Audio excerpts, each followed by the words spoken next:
Tarmoqlar aro ekran texnologiyasi. Bugungi kunda axborot texnologiyalarining jadal rivojlanishi natijasida kompyuter tarmoqlaridan foydalanish kengayib bormoqda. Internet tarmog'i orqali ma'lumot almashish, masofadan turib ishlash va turli xizmatlardan foydalanish kundalik hayotning ajralmas qismiga aylangan. Ammo tarmoqlarning rivojlanishi bilan bir qatorda axborot xavfsizligi muammolari ham ortib bormoqda. Xakerlik hujumlari, zararli dasturlar, ruxsatsiz kirishlar tarmoq xavfsizligiga jiddiy tahdid soladi. Shu sababli kompyuter tarmoqlarini himoya qilish uchun turli xavfsizlik texnologiyalari ishlab chiqilgan.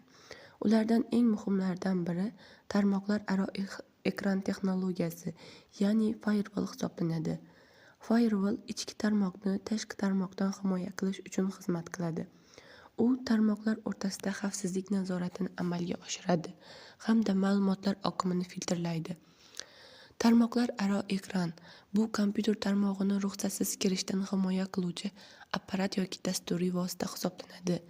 Firewallning asosiy vazifasi tarmoq trafikini nazorat qilish, zararli yoki ruxsatsiz trafikni bloklash, xavfsizlik siyosatini amalga oshirish, tarmoq faoliyatini monitoring qilishdan iborat.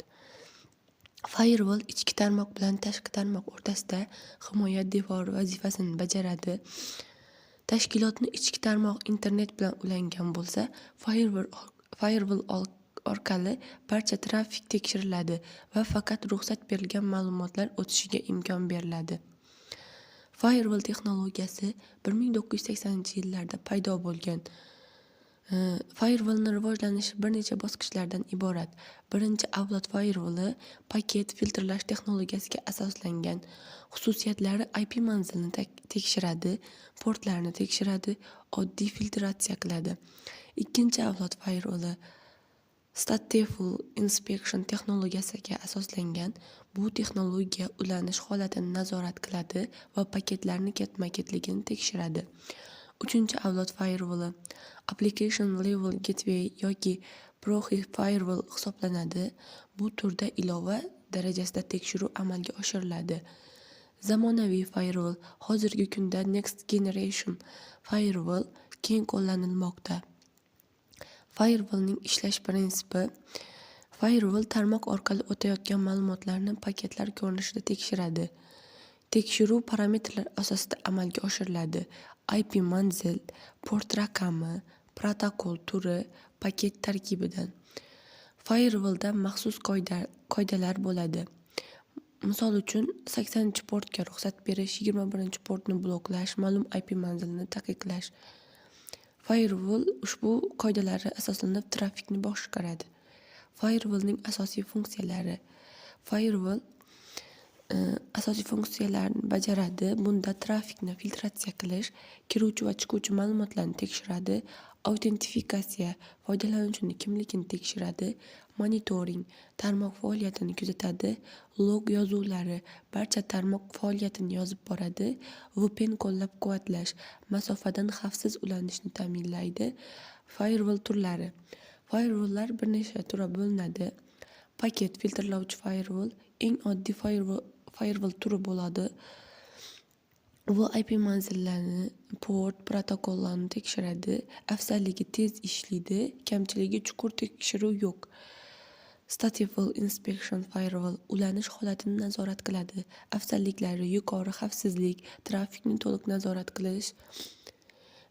Proxy Firewall bu firewall vositachi server sifatida ishlaydi.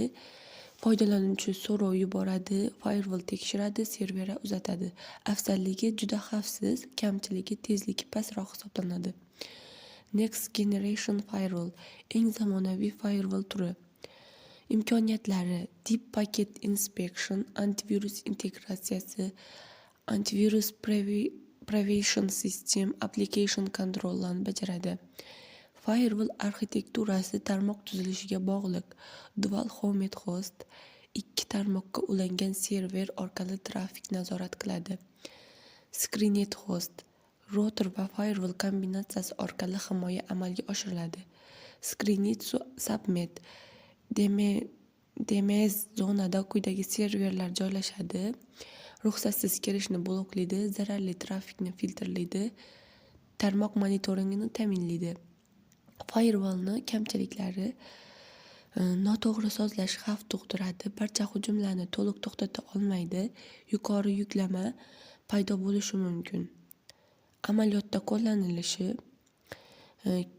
ko'p joylarda keng qo'llaniladi. Bank tizimlari, davlat tashkilotlari, korporativ tarmoqlar, universitet tarmoqlari, bulut xizmatlarida. Masalan, bank tizimlarida firewall mijozlarning moliyaviy ma'lumotlarini himoya qiladi. Tarmoqlar aro ekran texnologiyasi zamonaviy axborot xavfsizlik tizimining muhim qismi hisoblanadi.